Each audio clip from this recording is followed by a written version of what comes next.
nosso querido amigo Tom Costa, ele fez uma pergunta aqui muito massa, tá? E ele falou o seguinte: professor, estou estudando eletrônica, mas não sei como começar. Tem uma caixa amplificada e ela parou do nada, parou de funcionar. Como que eu faço para começar a saber qual peça queimou, tá bom? Então olha só, a dúvida do Tom é a dúvida da maioria das pessoas que começam na área de eletrônica, né? Então, Tom, basicamente assim, você tem que pegar, Tom, e olhar para a placa e fazer uma coisa chamada inspeção visual. Professor Rodolfo, o que é a inspeção visual? É você olhar para o componente eletrônico e você visualmente ver se tem algum componente que está danificado, tá? Então, por exemplo, é você olhar, ver se o componente não estourou algum terminal dele, para ver se o fusível não está queimado, para ver se o NTC, que é um resistor que depende de temperatura, se não teve basicamente uma sobrecarga e ele veio a romper. Se o varistor, que basicamente é o resistor que depende de volts, ele não recebeu um surto e nesse surto ele veio a entrar em aberto, tá? Tem muito varistor, que são basicamente os DPS, né, dispositivo de proteção contra surto, tá? E quando ele tem uma sobrecarga de tensão, quanto maior a tensão, quando ele detecta a sobrecarga, ele entra em curto, e aí ele pega toda a corrente de curto e libera para o aterramento. Por isso que é muito importante sempre alimentar as placas com o sinal de aterramento. Se não tem nenhum capacitor estourado, por que capacitor estourado? Porque todo capacitor, basicamente, quando a placa ela recebe uma descarga atmosférica, ou tem um surto de tensão na entrada, se retificar e ter um pico muito alto de tensão, se isso ultrapassar a tensão de isolação dos capacitores, eles vêm a explodir, eles vêm a estourar, tá? E, enfim, o primeiro passo é você olhar, Tom, para sua placa eletrônica e ver se visualmente você não consegue ver que se nenhum componente eletrônico está rompido, está estourado, se ele está totalmente torrado, preto. Se você olhando na parte de baixo da placa, ó, tá vendo aqui, ó? Então nessa parte de baixo aqui você pode ver muitas oxidações. Tá vendo aqui, ó? Beleza? E essas oxidações, elas podem estar gerando curto-circuito entre as ilhas de solda da placa, o que pode fazer outros componentes entrarem em curto, tá bom? Você analisar, olhar na sua placa, ver se não tem trilha rompida, ok? Só que aí, Tom e família eletrônica fácil. Não adianta, tá? Em hipótese alguma, não adianta, Tom, você pegar e olhar para um componente e ele está estourado, ele está queimado, você apenas dessoldar ele com qualidade, seguindo as técnicas do Eletrônica Fácil, e colocar um outro componente igual. Por quê? Porque se você fizer isso, Tom, o que acontece? Pode dar certo no primeiro momento? Pode. Só que em muitos momentos, na placa eletrônica, quando um componente queimou, quando alguma coisa deu problema, a chance de outros componentes ao redor terem dado problema também é muito grande. E aí o que acontece? Inclusive muitas pessoas pegam o fusível torra, né? Torrou o fusível, certo? Estourou aqui, né? A pessoa pega, tira o fusível e coloca outro. Aí põe, liga e estoura de novo. Aí tira outro, põe, liga e estoura de novo. Tira, liga outro, põe, estoura de novo. Por que isso está acontecendo? Porque tem um curto-circuito na placa que está gerando uma corrente de pico muito alta. Quando está ligando, está queimando o fusível. Agora, nesse caso, quantos fusíveis você colocar? Se eu colocar 10 fusíveis, vai estourar os 10. E o fusível é um dispositivo de proteção contra curto-circuito. Entende? Então, não basta só ser trocador de componentes. Trocar componente, saber trocar componente, identificar o componente, olhar o código, o datasheet, trocar é importante? É muito importante, mas o que você tem que fazer? Você tem que olhar, identificou o componente que está com problema? Pô, top de linha. Isso é o passo número 1. Passo número 2, quais são os componentes que estão ao redor? Então, por exemplo, ó, só para você entender o que eu estou falando, tá? Um capacitor estourou. Que ele teve uma sobretensão e tal, beleza. Mas ao redor dele eu tenho um conjunto de diodos, que vai gerar uma retificação. Será que algum desses diodos não entrou em curto também? Por quê? Uma das causas também do capacitor ele vir a queimar, ele vir a estourar, o que é? como ele é eletrolítico, ele é polarizado, se ele receber um sinal CA, um sinal de tensão alternada, a polaridade entre os seus terminais vai ficar trocando no decorrer do tempo. E isso faz o quê?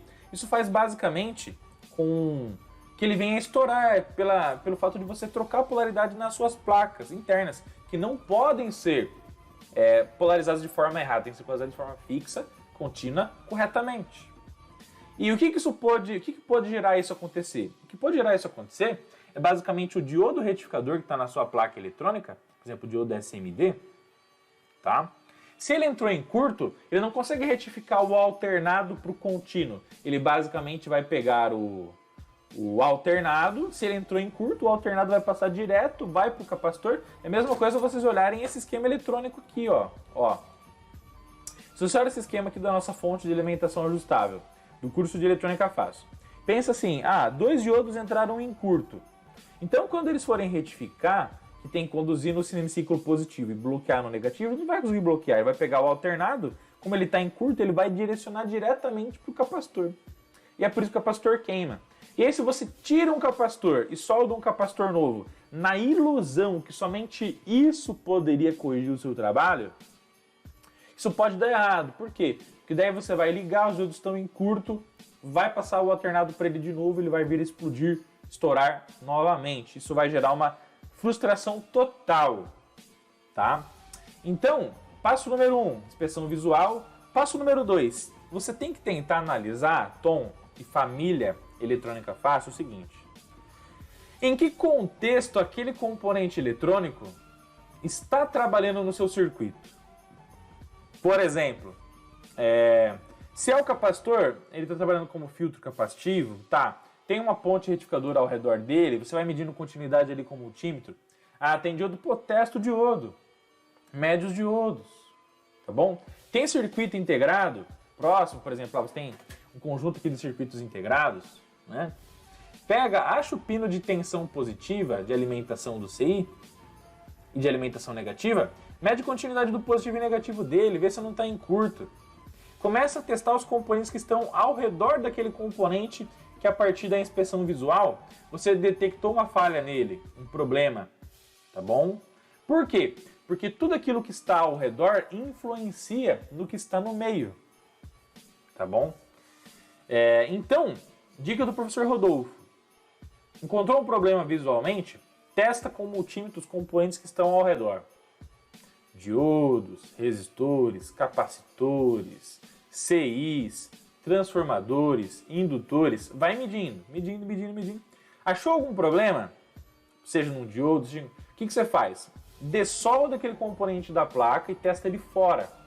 Porque quando você testa ele fora da placa, você tem a certeza total que nenhum componente que está ao redor dele na placa está influenciando no seu desempenho. Por quê? Porque quando você olha um esquema eletrônico de uma placa eletrônica, gente, o que acontece, tá? O fato é o seguinte. O fato é que você, basicamente, por exemplo aqui, ó, você olha para esse capacitor aqui, de 100 nanofarad, tá? Você olha para esse capacitor aqui, 100 nanofarad. Quando você olha para esse capacitor de 100 nanofarad, como ele está em paralelo com um capacitor de 680 micro, quando você medir a capacitância dele na placa eletrônica, você vai ter uma associação de capacitores em paralelo que tende a aumentar o valor da capacitância equivalente. Da mesma maneira que se eu pegar e medir o valor do resistor de 240, como ele está em paralelo com o pino 2, que é a tensão de saída, e o pino 1, que é a tensão de ajuste do regulador de tensão LM317, nosso regulador de tensão ajustável, o que acontece? Acontece o seguinte, que todo o circuito interno dele, transistorizado, com diodo Zener e muitas outras coisas, pode influenciar no valor que você vai medir do R1, de 240 ohms. Entende? Então, para você ter certeza que daí um componente ele não está interferindo na medição do outro componente, você deve retirar ele da placa eletrônica para você poder medir, seja ele qual for, tá? Ok? E aí, inspeção visual, medição de componentes que estão ao redor do componente que você suspeita, tá? E você vai rastreando os problemas da sua placa eletrônica, com multímetro, se possível com osciloscópio para ver graficamente o que está acontecendo, tá? Agora, se você olha para a placa, não consegue ver nenhum componente deteriorado, nenhuma trilha rompida, algo que não está estourado, não está preto, não está sobrecarregado, aí o que você tem que fazer? Aí você tem que começar a rastrear por efeito Joule, tá bom? O que significa rastrear por efeito Joule? Rastrear por efeito Joule significa você alimentar a sua placa com uma tensão. Então, por exemplo, ó, essa central aqui, ela trabalha com 127 volts ou 220 volts, depende do motor que você tem no seu kit, né? Aí depende disso aí. Aí você vai ter que alimentar com uma tensão, você pode alimentar até com uma tensão mais baixa, pode alimentar com 12, pode alimentar com 5, tá? Você vai alimentando devagarzinho, seria interessante até você ter um varivolt. O que é um varivolt? É um autotransformador com tensão regulada. Tá? Que você vai girando, ele vai aumentando gradualmente a tensão de saída. Porque aí, se tiver alguma coisa em curto, meu querido Tom Costa e família Eletrônica Fácil, um dos efeitos que mais acontece na sua placa eletrônica, tá? É o sobreaquecimento dos componentes eletrônicos, tá bom? Quando o componente está em curto, tá? Por exemplo, aqui, ó, quando você olha para a nossa fonte de alimentação ajustável, que é esse kit show de bola que os nossos alunos estão montando de forma incrível, maravilhosa, sensacional, no nosso querido curso de Eletrônica Fácil. Se, por exemplo, o regulador LM317 entrasse em curto-circuito, vamos supor que eu tenho um curto-circuito que ele vai aqui do pino 3 para o pino 2. Ou seja, a entrada com a saída entrou em curto. Pode acontecer? Pode acontecer. Quando o circuito integrado, um regulador, ele entra em curto, gente, o fato é o seguinte, que o curto é uma resistência elétrica tendendo a zero. Resistência elétrica tendendo a zero, qual é a corrente elétrica que vai passar pelo dispositivo? Quanto menor é a resistência, maior é a corrente. Se quanto menor é a resistência, maior é a corrente elétrica, quanto maior a corrente elétrica, maior a quantidade de elétrons que estão circulando no dispositivo, no nosso circuito, maior o efeito Joule. O que é o efeito Joule? É o efeito do aquecimento, tá? E de onde vem esse aquecimento? O aquecimento ele vem basicamente da movimentação do elétron da órbita de um átomo para o outro. Então você tem dois átomos de cobre e você tem um elétron saindo de um átomo e indo para o outro, de um átomo para o outro, numa velocidade gigantesca, né? Então você tem lá milhões, bilhões de elétrons por segundo passando. Então, quando o elétron ele sai de uma órbita e vai para outra, o que ele faz? Ele gera uma colisão na órbita, ou seja, ele saiu e pum, é como se fosse basicamente algo que está fora da Terra e entra nas nossas órbitas. Não pega fogo por causa da colisão com basicamente todas as camadas protetoras do nosso planeta, é a mesma coisa, tá? Então, quando o elétron ele sai da órbita de um átomo e vai para o outro, ele colide com a eletrosfera e isso gera o aquecimento. E quanto mais elétrons estão circulando, maior é o aquecimento. E o curto-circuito na placa eletrônica, um dos principais indicadores é o aquecimento excessivo dos componentes eletrônicos. Então, Tom e família Eletrônica Fácil, quando você energiza a sua placa, o que você pode fazer? Você pode analisar visualmente se algum componente está aquecendo, tá bom? E uma outra coisa que você pode aplicar também é o spray congelante. Você pode aplicar o spray congelante na sua placa. Quando você ligar e já fizer uma manchinha, essa manchinha quer dizer que o congelante ele pegou e veio a derreter pelo sobreaquecimento. E ali mostra exatamente o ponto que está o curto-circuito para você. Tá bom? Algumas pessoas fazem até com álcool isopropílico. Eu prefiro mais o congelante, ele é mais indicativo, tá? Mas se a pessoa aplica o álcool isopropílico na placa, a hora que ele alimenta. Se o álcool evaporar rapidamente em um dos componentes, ali pode estar o nosso curto-circuito. Tá bom? E vê lá, onde que é a alimentação? A alimentação é aqui. Então, a média aqui, aqui tem tensão. Aí vai, você vai seguindo. Vai olhando as trilhas embaixo da placa. Vai seguindo, tem que ter tensão aqui, retificou. Saiu do alternado, virou contínuo. Aqui tem que ter tanto... E aí você vai testando. Por exemplo, tem um CI aqui, todo CI tem que ter alimentação, então você mede entre o GND e o VCC dele. Mede lá, vê se ele está recebendo. Não está recebendo. Opa, se ele não está recebendo, então quem está mandando para ele está com problema. E aí você vai ter que ir rastreando com um multímetro passo a passo, tá? Mas para isso você tem que conhecer eletrônica, tem que conhecer os componentes, tem que saber medir, tem que saber testar, tem que ir em busca desses conhecimentos, tá, Tom? Beleza? E acredito que a melhor forma, Tom, de você começar a estudar com a gente, melhorar cada dia mais, tá bom? É você começar devagarzinho. Não seja um trocador de componente, um trocador de placa somente. Não faça isso. Busque conhecimento, por quê? O conhecimento é o que vai fazer você não arrumar somente a placa do seu amplificador, mas a placa de qualquer tipo de equipamento. Porque é o conhecimento da eletrônica básica, estruturada, alicerce de tudo, que é o que vai prover para você poder avançar em qualquer tipo de placa eletrônica. É você saber pesquisar o datasheet, é você saber usar um multímetro, é você conhecer o básico para daí ir avançando de forma estruturada. Porque quando você pega e você vai até uma placa e fica só trocando componente, a sensação que isso dá é a mesma sensação quando você pega um carro e você leva num mecânico. Por quê? Porque seu carro está com ruído, porque ele está com barulho, porque ele está com problema, por inúmeros motivos. Aí você leva o carro lá. Aí o cara fala o seguinte para você: putz, ó, o problema estava na peça XYZ. Beleza, troquei, ficou quanto? Ficou 300, beleza. Aí você volta embora, começa a andar, volta todo o problema de novo. Aí você leva o carro lá no mecânico e ele troca mais 4 peças do seu carro. Quanto ficou agora? Agora ficou 500. Resolveu o problema? Resolveu o problema. Beleza. Você volta embora. Começa a andar com o carro, começa de novo a dar o problema. Aí você volta lá e fala: pô, cara, mas e agora? O problema troca mais 3 peças. Quanto ficou? Mais 400 conto. A hora que você viu, você já gastou mais de R$1.000 e o problema não foi resolvido. Por quê? Porque você não pode ficar chutando o problema. Você tem que diagnosticar e retirar o problema na sua raiz. Como que um médico ele encontra um problema numa pessoa? Por exame de diagnóstico, ou de sangue, ou de imagem, não é assim que funciona? Como que o técnico em eletrônica encontra o problema numa placa? Como que ele vai fazer o diagnóstico? Ele vai ter que medir. Qualquer diagnóstico ele vem por medição.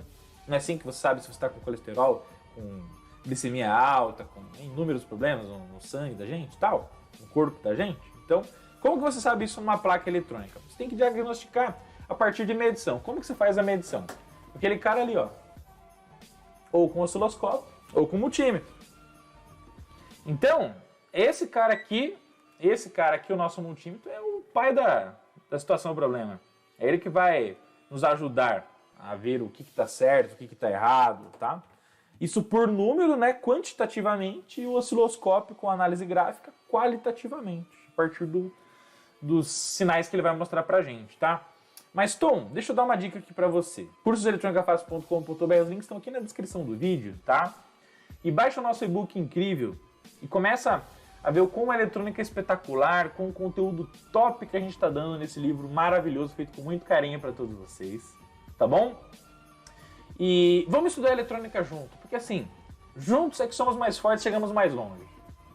E você sabendo o conhecimento da eletrônica é o que vai fazer toda e total diferença, Tom e família Eletrônica Fácil, para que a gente possa chegar mais longe.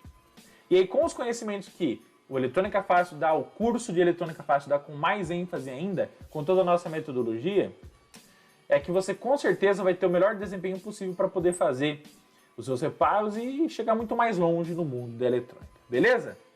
Tamo junto, muito obrigado pela pergunta. Juntos somos mais fortes, chegamos mais longe. Baixa o e-book, os links estão aqui na descrição do vídeo, cursoseletronicafácil.com.br, beleza? Tamo junto!